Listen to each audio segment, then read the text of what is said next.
Cool FM presenta The Quarantine Club, tu guía de entretenimiento durante la cuarentena.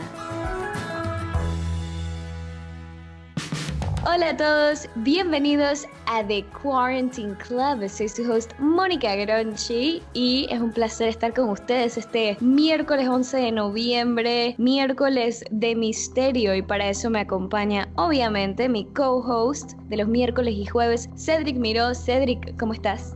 Muy bien, Mónica, muchísimas gracias por tenerme aquí nuevamente en los miércoles de misterio. Muy emocionado por el que vamos a hablar el día de hoy, que nos hemos puesto a hacer research de esto, como siempre, que nos deja como algo un poquito asustados durante la semana, ¿no? Sí, Cedric, casualmente te decía antes de iniciar el programa que este tema lo elegí sin saber que estaba como que más o menos de aniversario. Así es. Hoy vamos a estar hablando de Jack the Ripper, uno de los asesinos más famosos de todos los tiempos. En inglés le dicen infamous porque, bueno, pues creo que es porque también no es famoso por algo bueno, sino Claro, por algo exactamente negativo. En español ustedes lo conocerán como Jack el Destripador. Y Cedric, estoy curiosa de algo. Obviamente, en pop culture todo el mundo dice Jack the Ripper, y como que yo siempre había sabido que era un asesino de hace tiempo, no me sabía el año en específico y sabía que era en Inglaterra, pero en verdad yo no sabía como que nada de los specifics de este caso, y me di cuenta leyéndolo que yo toda la vida he sabido quién es este man, más nunca como que investigué. Mónica, aquí es el momento donde te tengo que hacer una confesión, y es que yo conocía el nombre Jack the Ripper. Claro que lo conocía, como tú dices, pop culture, todos lo hemos escuchado, todos hemos hablado de esto, y a veces hablamos de cosas sangrientas y siempre como que, qué miedo hablar de Jack the Ripper. Pero yo, para serte bien honesto, toda la vida pensé que este era un personaje de Halloween, and that's it. Yo nunca supe que esto era de la vida real hasta literalmente esta semana. No tenía idea de específicamente yo sabía como algunos de los detalles que hablaremos más tarde, pero pensaba que esto era una historia inventada de un personaje de alguna película para Halloween. Pensé que era una película de Jack the Ripper o algo por el estilo, pero no sabía que esto era cierto. Oh my God, wow. Oye, me encantaría saber si los oyentes eran más como yo o más como Cedric. Recuerda que nos pueden escribir al WhatsApp 6301-2810 o a nuestros Instagram @CedricMiró y @Mónica Gronchi. Nos cuentan si pensaban que era ficticio o que o que en verdad era de verdad, pues. Pero bueno, hoy nos vamos a encargar de contarles un poquito sobre este caso y vamos a mirarlo, yo diría que más o menos por encima, porque en verdad hay bastantes detalles, pero a la vez creo que podemos lograrlo, Cedric. Así que siento que es momento de iniciar aquí con un breve resumen del caso. Bien sencillo, Jack el Destripador fue un asesino en serie, no identificado lastimosamente, en las áreas en gran parte empobrecidas y alrededor del distrito de Whitechapel, en Londres, en 1888. Tanto en los archivos del caso criminal como en los relatos periodísticos contemporáneos, el asesino fue llamado en español, los voy a decir en español los nombres, el asesino y delantal de cuero de Whitechapel. No suenan tan pretty. No, para nada. Tenemos que llamarlo como Whitechapel Murderer y Leather Apron. Pero ahora que me puse a pensar, Cedric, esto es en Inglaterra, entonces tendría que ser así, un acento bien British. Inglaterra y en esos tiempos donde todavía hablaban como súper más refinados. The Whitechapel Murderer and the Leather Apron. ¡Wow! Eso fue excelente, en verdad. ¡Wow! Ahí está mi mejor impression de un acento inglés. Pero bueno, los ataques atribuidos a Jack el Destripador generalmente involucraban a prostitutas que vivían y trabajaban en los barrios bajos de East End en Londres. Y bueno, uno de como que el modus operandi, es su modo de operación y cómo podían identificar si había sido él o no, era que él le cortaba la garganta a sus víctimas antes de realizar realizar mutilaciones abdominales y más. A veces extraía los órganos internos. Bueno, estos asesinatos inician en agosto de 1888. También quiero decir que este asesinato fue considerado como, no este asesinato, este asesino fue considerado como el primer caso que hizo como worldwide, que causó como conmoción a nivel mundial. Y también era la primera vez que la prensa cubría algo de esta manera. Como de un asesino en serie. Ajá, recordemos 1888. Ok, Cedric, ¿quieres que debemos iniciar el timeline de cuándo sucede el primer asesinato y de ahí nos vamos? Por supuesto. Pero recordemos que todas eran prostitutas, como dije, que estaban trabajando en el East End neighborhood de London, Sí. se le conocía como Whitechapel específicamente. Todas eran señoritas de la noche. Bueno, no señoritas, mujeres, damas de la noche. Exacto. Damas de la noche, sí, creo que me gusta esa. Iniciemos el timeline, Cedric. ¿Me puedes decir el primer asesinato? Perfecto, el primer asesinato pasó el 31 de agosto de 1888, recuerda, esto fue hace 132 años, y fue a Mary Ann Nichols, que fue descubierta por Charles Cross y Robert Poe, agosto 31, entonces fue esto. El primer asesinato, 31 de agosto. Las fechas son importantes. Entonces, ¿cómo encontraron a Mary Ann Nichols? Obviamente tenía tenía el corte en la garganta, que ese es como el signature.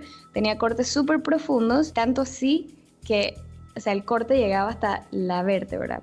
Sus partes privadas habían sido apuñaladas y la parte inferior de su abdomen estaba parcialmente desgarrada y tenía una herida muy profunda e irregular que hacía que sus intestinos se sobresalieran. Y bueno, la verdad es que estaba, como tú dices, destripada, por eso se le dio ese nombre. Entonces, luego, una semana más tarde, el 8 de septiembre de 1888, descubren el cuerpo de Annie Chapman. Esto es descubierto por John Davis, un señor que se llamaba John Davis. Estaba cerca de los escalones de la puerta del patio trasero pues, donde ellos vivían. Hanbury Street se llama. No quiero enfocarme tanto en los lugares porque son bastantes lugares, pero quiero que todos tengan en mente que es alrededor, o sea, es un vecindario, como que es la misma área. Tú pondrías que fuera como que, digamos que es el área de San Francisco en Panamá y las diferentes, que es calle 76. Exactamente. En calle 67, o sea, estaban súper cerca, ¿no? Entonces descubren a Annie Chapman, se dan cuenta que tiene la garganta igualmente cortada de la misma manera que Mary Ann Nichols, y también tenía, pues su abdomen había sido cortado por completo, había una sección de su estómago afuera, y bueno, hay muchas cosas súper descriptivas que en verdad no quiero mencionar, pero ya se lo pueden imaginar. Entonces su autopsia reveló que su útero y secciones de su vejiga y vagina las habían sacado pues por completo del cuerpo. Entonces aquí dicen, tienen que ser pues la misma persona. Claro, el que está haciendo esto.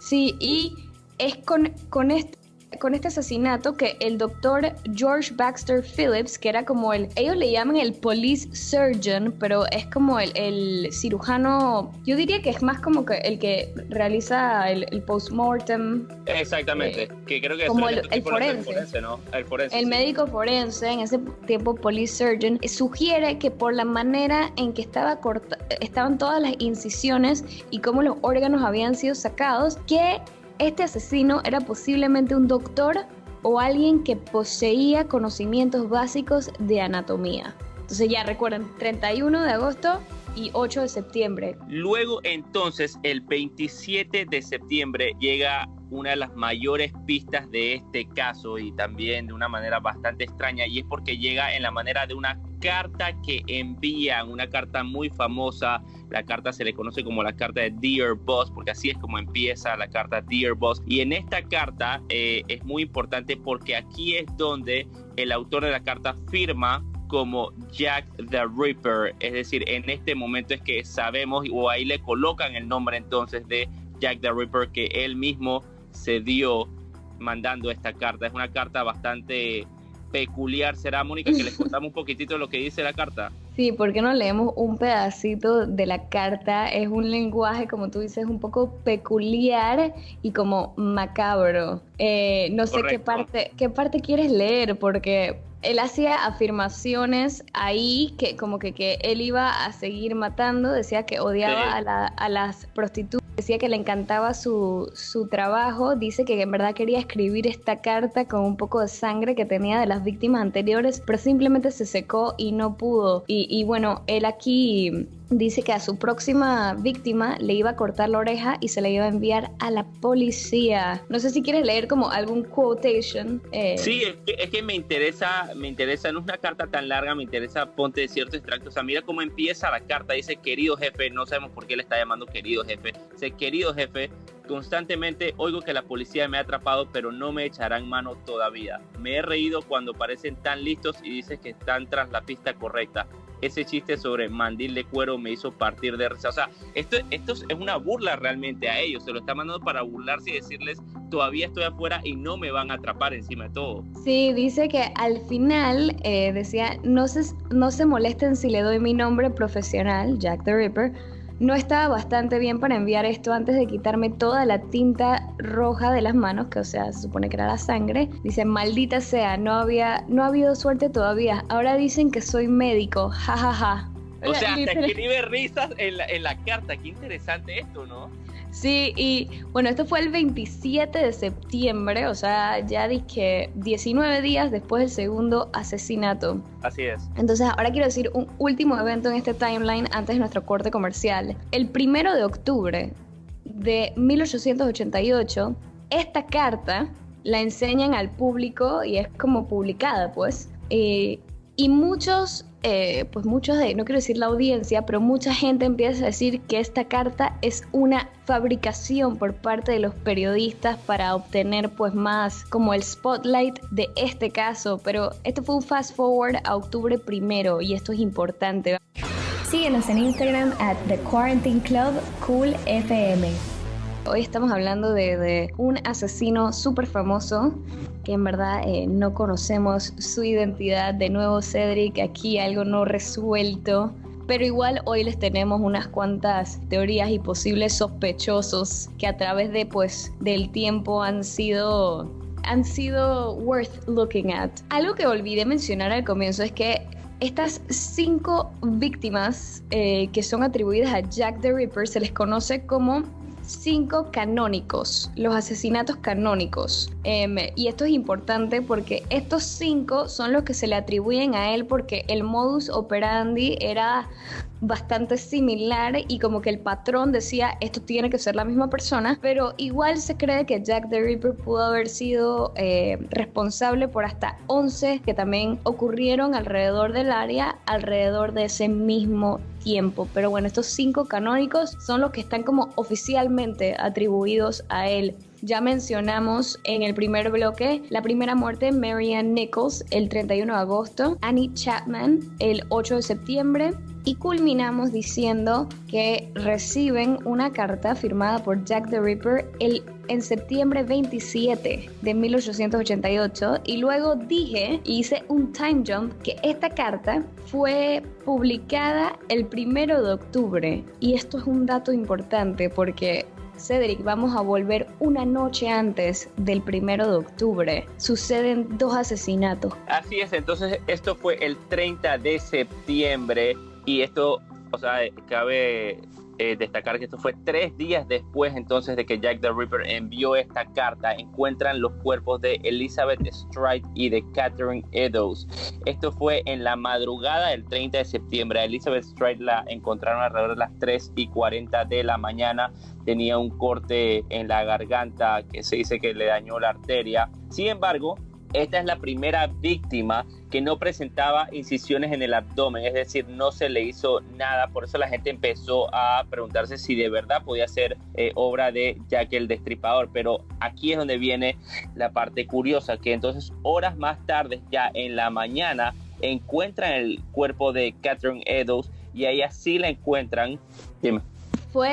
Cedric, disculpa, en verdad solo fueron 45 minutos después de encontrar el cuerpo de Elizabeth Stride que encuentran el de Catherine Eddowes. Entonces, sí. Dale, dime el fun fact. Tienes razón, ella entonces sí tenía la garganta cortada, pero también tenía una incisión profunda en el abdomen, que es la típica obra de Jack the Ripper. Entonces lo que se pensaba en ese momento era que probablemente Jack the Ripper, en el momento que estaba atacando a su primera víctima, Elizabeth Stride, probablemente alguien lo distrajo y por eso es que simplemente hizo el corte en la garganta, no hizo en el abdomen, se tuvo que ir y después entonces encuentra a su segunda víctima, Catherine Eddowes, donde ahí sí tiene el tiempo de ya hacer entonces las cortadas sobre el abdomen, destriparla y demás. Y les quiero contar algo, hay fotos de algunas de estas víctimas que la verdad que si son de las personas que se asustan fácil, por favor nunca busquen esto porque es de verdad que yo he odiado tener que ver esta foto.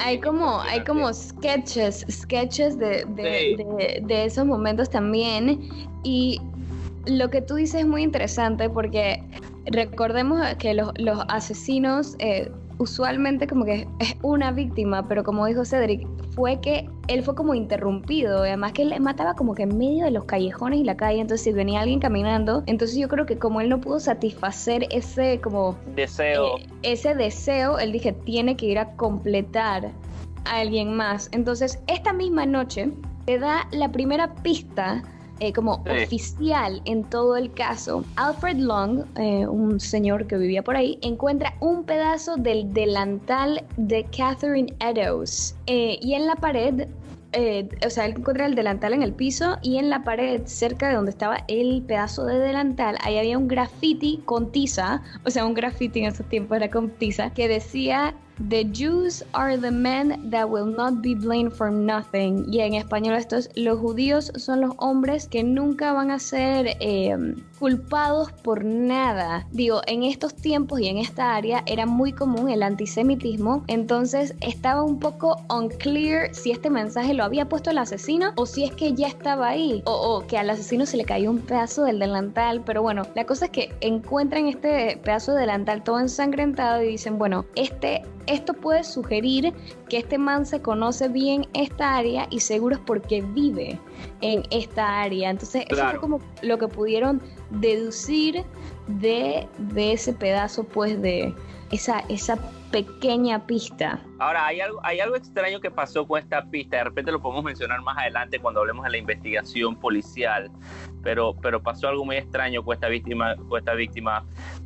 No sé si quieres que siga con la siguiente y última. ¿Por qué no seguimos vamos a seguir con el timeline para que la gente no se enrede? Porque ya después el último es el último. Entonces, sí, tienes razón. Recordemos que estamos hablando de estos dos asesinatos que son el 30 de septiembre. Recordemos que en el bloque anterior dije que el 1 de octubre, en la mañana del 1 de octubre, la prensa recibe un postcard que está imitando la última carta de la que nos leyó unos cuantos pedazos.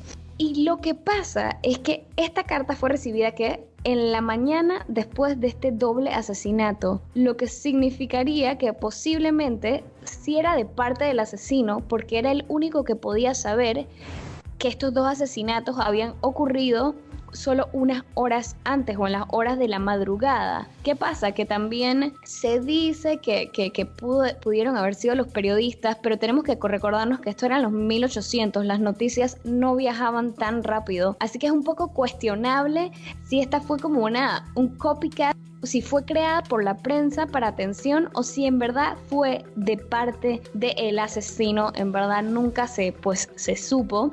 La policía empieza a hacer ahí ya una investigación y el 13 de octubre dicen que toda esta semana del 13 de octubre hacen como un extensive search en el área, van a cada casa, van a ver de todo y cero pistas, Cedric, no había ni una pista.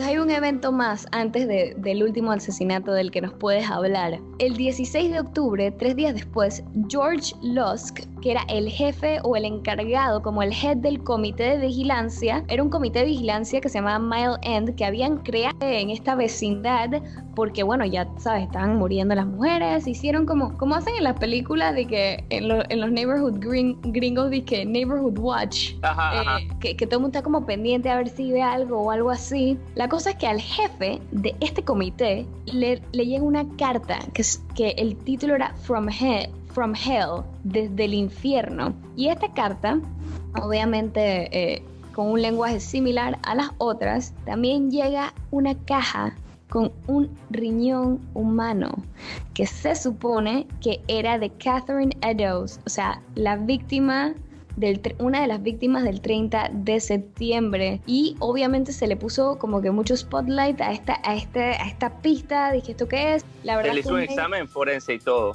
Ajá, y confirmaron que era un riñón humano, pero recordemos en esos tiempos no había DNA, o sea, había Claro. DNA, pero no cómo sacarlo. Entonces, al final se dieron cuenta que esto había sido una broma de parte de un estudiante de medicina. Esto fue el 16 de octubre, Cedric. Ahora sí puedes llegar al último asesinato. Qué loco todo este caso, ¿no? Después de esto, entonces esto pasa el 9 de noviembre, recordemos 1888, ya está. Por eso decía que estaba como de aniversario este caso, porque acaba de pasar. Acaba de pasar literalmente el último asesinato, fue hace 2 días, pero hace 132 años, el 9 de noviembre, entonces encuentran el cuerpo de Mary Kelly. A ella la descubrió el landlord. ¿Cómo se diría el landlord en...? No es la primera vez que me... No es Exacto. la primera vez que me preguntas esto. Es el administrador, ¿no? Sí. El landlord es el que te renta el apartamento. Right. Pero yo no...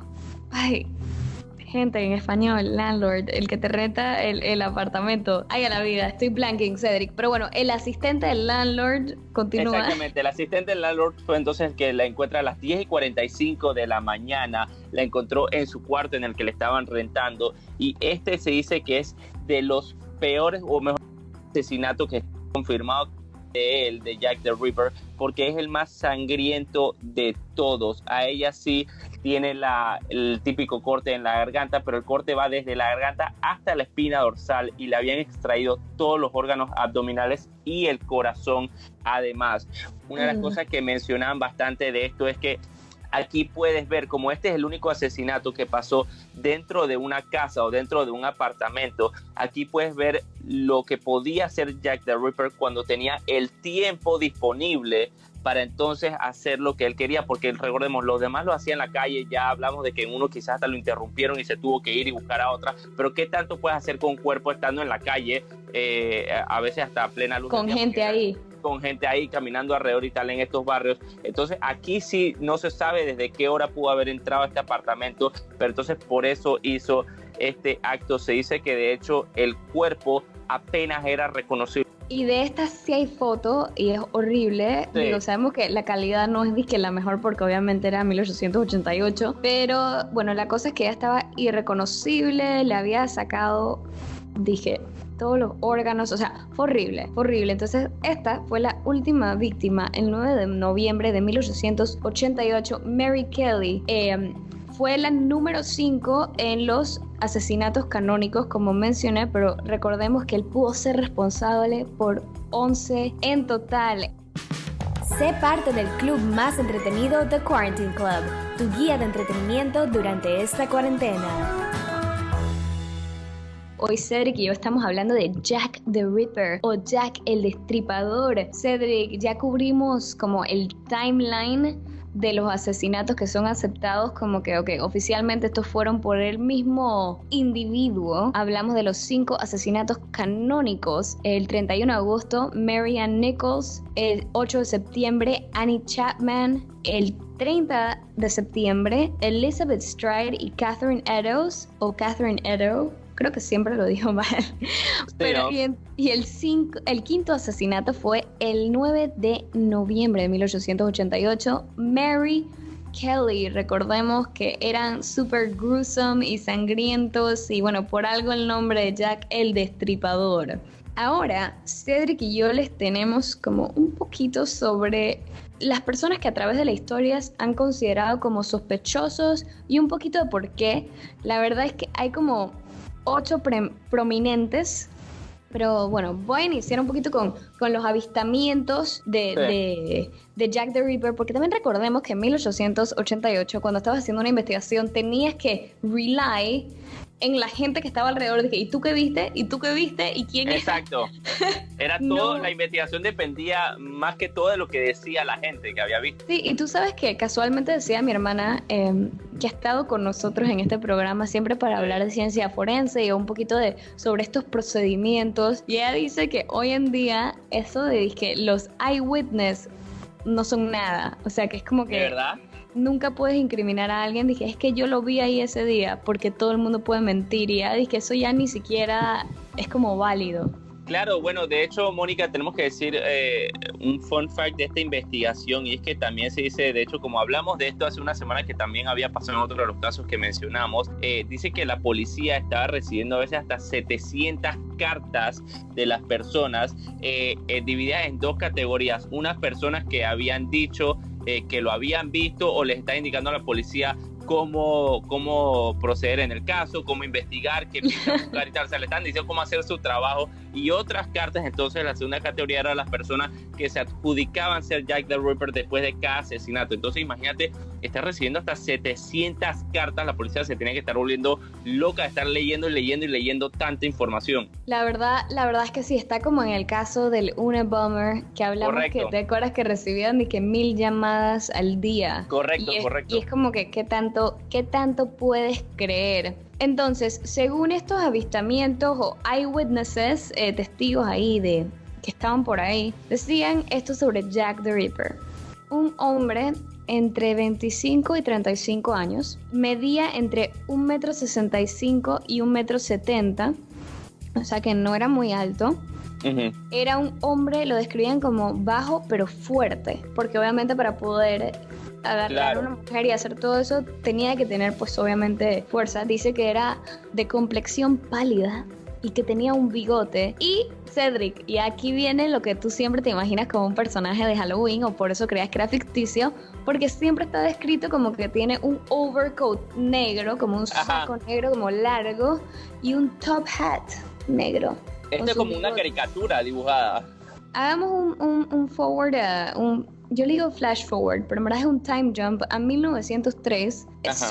Sir Melville McNaughton era el jefe del Departamento de Investigación Criminal ahí en Londres, y dice que para estos asesinatos de Jack the Ripper él tenía 3 sospechosos oficiales por diferentes razones. Entonces, Cedric, te los voy a decir, yo sé que tú y yo investigamos por nuestro lado estos y puede que tengamos como teorías diferentes o diferentes opiniones acerca de esto, pero bueno, estos fueron los 3 sospechosos oficiales. El primero era Montague Johnson Druitt, quien era un abogado de profesión, pero que tenía parientes doctores y tenía un interés en la medicina.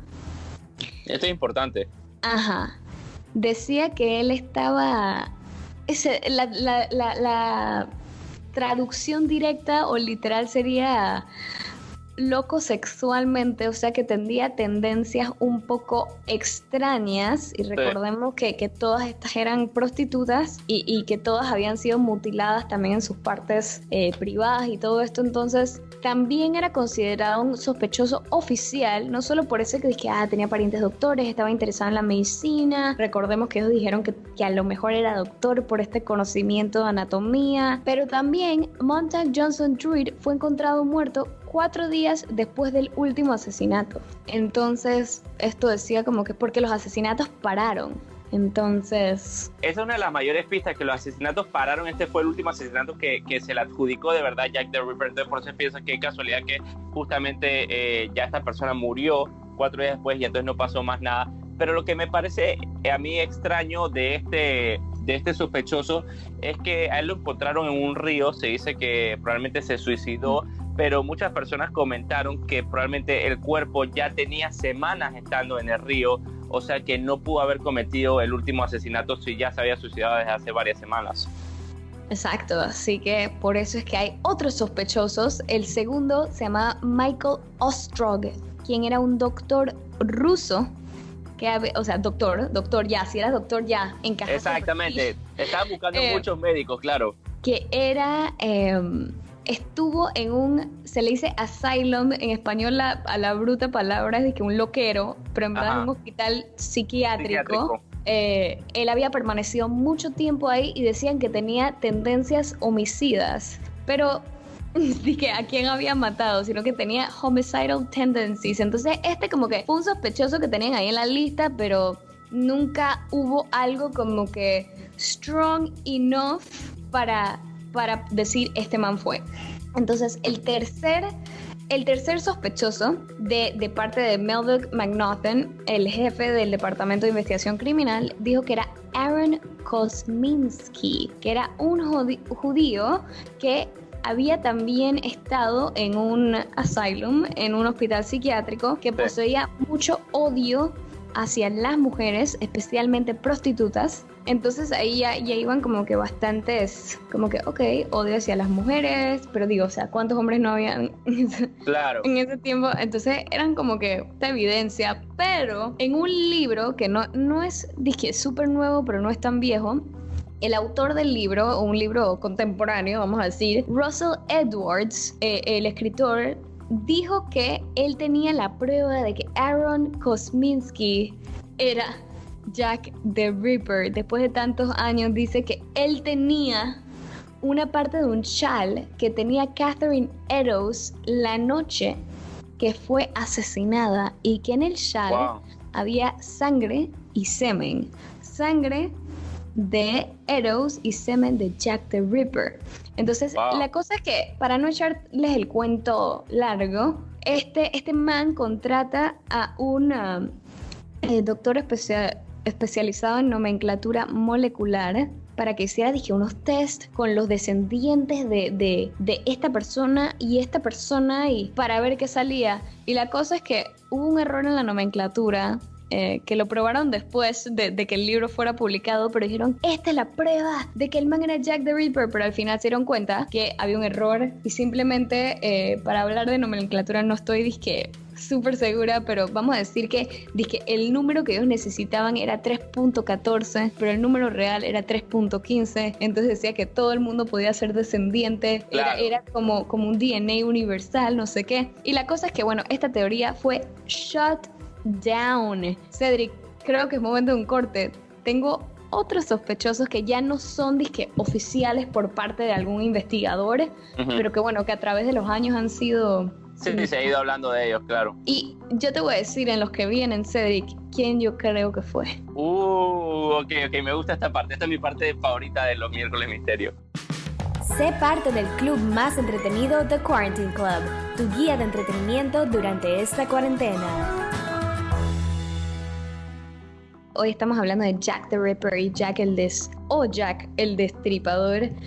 Cedric y yo les contamos un poquito de, pues, quién era esta persona, qué asesinatos cometió o fue acusado de cometer, y ahorita estábamos en el blog anterior hablando de los 3 sospechosos oficiales de parte del Departamento de Investigación Criminal en Inglaterra. Y como te comentaba antes del corte, Cedric, hay otros sospechosos que a través de los años la gente le ha como que dado importancia, porque dicen, tal vez sí era esta persona, tal vez no era esta persona. Aunque yo creo, mi opinión personal es que han pasado tantos años que en el siglo XXI como que decir fue este, es como, porque en verdad no hay evidencia como que física que podamos decir como que con el ADN vamos a testear que... Claro. Así que... Imagínate si hoy en día quedan muchos casos sin poder resolverse, imagínate en 1888, o sea... De vuelta, estamos hablando mucho tiempo atrás. Y creo que en verdad es uno de los casos de esos tiempos mejores documentados. Sí. Pero tengo también malas noticias acerca de esto. Estaba leyendo que a pesar de ser bien documentado para ese tiempo, muchos de los files de este caso se destruyeron o fueron destruidos en el Blitz durante la Segunda Guerra Mundial. ¡Wow! Yo no tenía idea de esto, ¿en serio? Entonces, lastimosamente... no hay mucho que hacer, pues, al respecto. Con qué trabajar. Mónica, y tú también mencionaste un dato bastante curioso, y para que las personas sigan aquí en el timeline con nosotros, tú mencionabas que el jefe de la policía estaba ubicando estos 3 sospechosos que hablamos hace un rato. La investigación empieza a tener los sospechosos oficiales 15 años después de que esto pasó. O O sea, imagínate, 15 años después la investigación es que empiezan como que, bueno, aquí está, tenemos este sospechoso, y es como que, ok, y ya ni siquiera está pasando nada de esto, ¿sabes? Y muchos de estos sospechosos ya están muertos, de hecho, para cuando lo estaban mencionando como sospechosos. Ajá, entonces tampoco podían como defenderse. Eso es como circumstantial evidence, se le llama, evidencia circunstancial, sería en español. Sí. Pero bueno, aquí vamos. Hay muchas teorías, porque acuérdense, los otros eran los sospechosos oficiales. Entonces las otras teorías son, esta no me la creí mucho, pero era dizque que Jack the Ripper en verdad era una mujer. Jill. Sí. Dizque Jill the Ripper.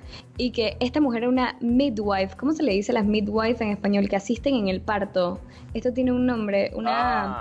Es la que te ayuda en el parto. Y como una midwife en estos tiempos siempre iba a estar ensangrentada porque acaba de ayudar a traer un bebé al mundo, nadie nunca la iba a sospechar. Entonces tienen como que esta teoría que en verdad era una mujer y que por eso no habían sospechas, como que nunca la habían visto, y que la sangre entonces podía ser como que, claro, sí, oye, si ella es una midwife, o sea, pero...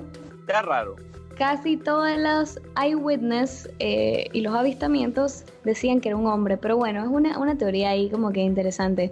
Aunque yo no sé, en verdad los crímenes eran tan gruesome que no. Digo, obviamente decían que era una midwife porque también ella conocía anatomía. Claro, ella podía hacer estos cortes incisivos y tal. También estaba la teoría de la conspiración sobre la realeza, que Albert Victor Christian Edward, este es solo una persona, el hijo de Queen Victoria, dice que él frecuentaba áreas donde habían sucedido los asesinatos y que él contrajo sífilis, porque recordamos, estas áreas eran áreas donde habían prostitutas, no era un área muy buena. Dice que contrajo sífilis y se volvió loco, que esto dice que drove him to insanity, y que entonces él había matado. La teoría esta de conspiración es que al acostarse con una de estas prostitutas la había embarazado, y cuando Queen Victoria como que se dio cuenta que él había embarazado a alguien que iba a ser un bastardo o bastarda, que Queen Victoria mandó a matar todas las personas que supieran sobre el embarazo como prohibido. Entonces, pero bueno, obviamente esta teoría es como que conspiración sobre la realeza, entonces que ella mandó a matar y que todas esas mujeres que los asesinatos habían parado porque estas eran las únicas que sabían, pero whatever, esta es muy popular, pero no creíble. Sí, está muy extraña también. Está muy extraña. Entonces, antes que se nos acabe el tiempo, también quiero decir, estaba Walter Sickert, que era un pintor de estos tiempos que estaba obsesionado con Jack the Ripper.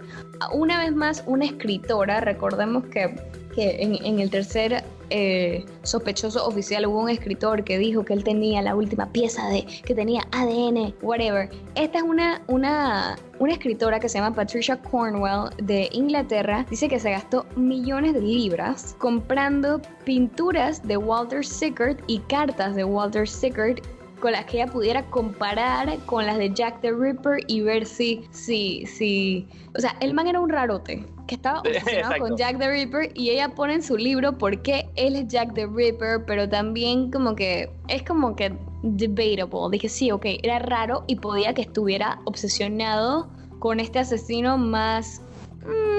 No se le como que atribuye bien que era él, pues, porque él hasta tuvo una pintura que se llamaba que Jack Ripper's Room. Okay. Jack the Ripper's Room. Entonces esto era de que, ¿y él cómo sabía? Y él es de que, ok, circunstancial nuevamente. Sí, exacto, puedo haberlo inventado, o sea. O ser fan. Sí, simplemente ser un fan que empiece a imaginarse estas cosas, o sea, y me imagino sobre todo porque, como tú decías antes, este era el primer caso de esa magnitud en ese momento, entonces todo el mundo estaba obsesionado con ver los detalles de esto y saber qué salía y tal. Ajá, exactamente. Entonces, ahora viene el sospechoso número 7, también un sospechoso número 8, y entre estos dos, Cedric, yo creo que está posiblemente Jack the Ripper. Ok. Este sospechoso era Joseph Barnett. Joseph Barnett físicamente estaba en todas esas cosas que dijimos de Jack the Ripper. Dije, complexión pálida, el bigote, se vestía así, el build and height, la edad macheaba, o sea que físicamente coincidía con todo lo de los avistamientos, ¿no? Ajá. Ahora, Joseph Barnett vivía en Whitechapel, en este vecindario de Londres, y vivía con Mary Kelly, la última víctima de Jack the Ripper. Eran roommates. O sea que él pudo estar en su apartamento. 10 días antes de que ella muriera, ellos se habían peleado y él se había mudado. Lo que pasa es que él estaba enamorado o obsesionado con Mary Kelly, es lo que decían, y que él sabía que ella era prostituta, pero él quería que ella dejara de ser prostituta. Entonces dice que los asesinatos pudieron haber comenzado porque él quería asustarla para que ella no estuviera más en las calles y decir, tengo que cambiar de carrera o deja que yo trabaje. Él era un fish porter, se le llama, que trabajaba, cargando pescados del muelle a un lado, no sé qué. Entonces dicen que por eso tal vez sabía usar el cuchillo para destripar o whatever. O sea, bear with me, el man, dicen que estaba esta teoría de que, bueno, que él quería que ella no estuviera en las calles, entonces empezó a cometer estos asesinatos. Y una cosa, como ella había sido prostituta siempre que él la conoció, dice que tal vez las otras mujeres no le huyeron porque eran familiares con quien él era y dejaron que se acercara. Claro, ellas lo conocían, claro. Ajá, y entonces toda la evidencia que había de Mary Kelly, que ya dijimos que era el crimen como más feo y sangriento, sugieren que ella la mataron mientras estaba dormida. Él conocía el apartamento, conocía cómo entrar sin llave y no había como que signs de que ella había peleado, entonces ella estaba... Ajá. En su sleep, su ropa estaba arregladita, pero bueno, te cuento que ese es Joseph Barnett. Y ahora espera, hay otro sospechoso final. El sospechoso final se le llama James Maybrick, que vivía en Liverpool, muy lejos de Whitechapel, pero todos estos asesinatos fueron cometidos en los fines de semana, entonces se creía que Jack the Ripper trabajaba, que lo hacía en los fines de semana. James Maybrick murió un año después de los killings. Él era parte del upper class, era un merchant, era un comerciante. De algodón, vivía en Liverpool en una mansión, y dice que unos cuantos años después de su muerte encontraron debajo de su piso, de sus tablas de madera, un diario que contenía descripciones de cada asesinato estaban súper específicas y con muchos detalles, y había como que algo firmado Jack the Ripper en este diario. Y también había un gold watch, un reloj de oro que tenía como unas marcas con todas las iniciales de las víctimas y sus propias iniciales. Wow. Ahora, este diario fue encontrado por una persona que se llama Mike Barrett. Y Mike Barrett encontró el diario, lo dio, dije, este es Jack the Ripper, no sé qué. Y después dijo que lo había fabricado y después dijo, mentira, yo no lo fabriqué. Entonces, ahí se quedó como que cuestionando, dije, ¿será que este hombre rico, fue Jack the Ripper o esto fue mentira? Pero Cedric, yo me quedo con que fue Joseph Barnett el que vivía con Mary Kelly. ¡Wow! Ok, te quedas con yo. ¡Wow! Eso es interesante porque mira, yo me inclino un poquito más a la teoría de James Maybrick porque también hay otro detalle interesante y es que en el diario se encuentra que él describe cómo le está haciendo un poquito difícil encontrar su nombre de asesino, y entonces lo que dice es que utilizó las dos iniciales de su nombre y las dos letras que terminaban su apellido. De ahí fue donde sacó el Jack. De James Maybrick saca la J-A y la C-K, entonces pone Jack, y bueno, the Ripper por el destripador. Se me olvidó decirte que a Joseph Barnett sus amigos le decían Jack. ¿En serio? Viste, ahora okay, acabo de... Eso también, claro, eso también... me gusta esta pelea de teoría. Wow, pero es que, claro, tu teoría también hace mucho sentido, la parte de que si él estaba cortando pescados, sabía por lo menos cómo cortar pescados y tal, utilizar estos cuchillos que son bastante sangrientos también. Vivía con la víctima por un tiempo. No, esa también hace mucho sentido, la verdad. Ahora, esta teoría de James Maybrick salió en 1992, o sea, imagínate, fue hace unos años, literal. Bueno, en verdad, ya hace un ratito, Cedric, pero bueno, la verdad es que esto es un caso del que nos podíamos quedar hablando y debatiendo quién fue. Oyentes, espero que hayan disfrutado de este especial de misterio, porque la verdad es que yo aprendí muchísimo haciendo research. Cedric se enteró que Jack the Ripper era indeed alguien real. Exactamente, esa es la parte más importante. Era indeed alguien real. Si ustedes saben más detalles o quieren compartirnos cosas de Jack the Ripper, nos pueden escribir a nuestro Instagram @MonicaGranchi, @CedricMiro o @The Quarantine Club Cool FM. Cedric, quiero dejarte un dato curioso. ¿Sabías que a la gente que hace estudios sobre Jack the Ripper o que tiene una, no quiero decir una leve obsesión, pero que siguen buscando, le llaman dizque Ripperologists? Ok, exactamente. Está gracioso eso, ¿no? No tenía idea, pero bueno, ya saben que pues fue indeed un asesino de la vida real. Ya saben también lo que hizo, por si siempre conocieron el nombre y no tenían idea de por qué se le llamaba así, o quién era, o qué, cuándo y por qué, dónde, todo esto. Así que para eso hicimos este especial. Y bueno, si quieren compartir este episodio, este misterio con alguien más, recuerden que pueden hacerlo a través de YouTube en la cuenta de Grada Radio. Solo suscríbanse y sigan el playlist de The Quarantine Club. Cedric, gracias por acompañarme aquí y contar un poco sobre este caso. Gracias a ti, Mónica, la verdad es que es muy interesante y gracias por haberme invitado, sobre todo porque ahora aprendí de Jack the Ripper, como bien hablamos. Así que bueno, nada, ya saben, como siempre, el día de mañana estaremos hablando de un tema un poquito mucho más light, así que por favor, vuelvan a escucharnos mañana para el jueves de comedia, que tenemos preparado uno muy, muy chévere para ustedes. Hasta entonces, yo soy Cedric Miró. Gracias a todos por su sintonía y como dijo Cedric, los esperamos mañana a las 3 de la tarde para que se rían un poco y alivianar pues este miércoles de misterio que siempre quedamos como que Soy Mónica Gronchi y me despido por hoy. Esto fue The Quarantine Club, tu guía de entretenimiento durante la cuarentena. Sintoniza The Quarantine Club de lunes a viernes a las 3 de la tarde en Cool FM 89.3.